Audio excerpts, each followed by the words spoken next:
videos na nauna niyo pong umiinom. Ayan yung mga picture. So, hiningan ko po sila lahat ng ID. Okay. So, yung apat, nag-produce naman po muna yung apat. Tapos, Oh, see? pinausap po siya kasi masyado na po mainit po talaga siya noon eh. So, nag-produce naman Hi! Hi, ang bata ni mama. Ay, shush, Okay. shush, shush. So yung Ang chino ni mama. unang apat, agad-agad nag-produce ng ID. Yung panglima, ayaw mo na mag-produce ng ID. Opo. Shush. And then doon, Ay, mama.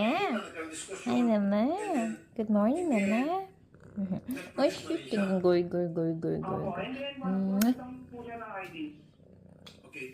Yung mga ID po ng mga nag-produce, kasama na nga po yung pinakahuli. Pinicturean niyo po. Kasama po sa SOP yun.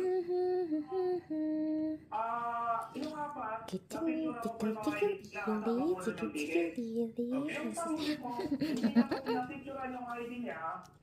So, ang sabi sa akin, bakit niyo ako pipicturean yung ID ko? Nakuha niyo na po yung information ko.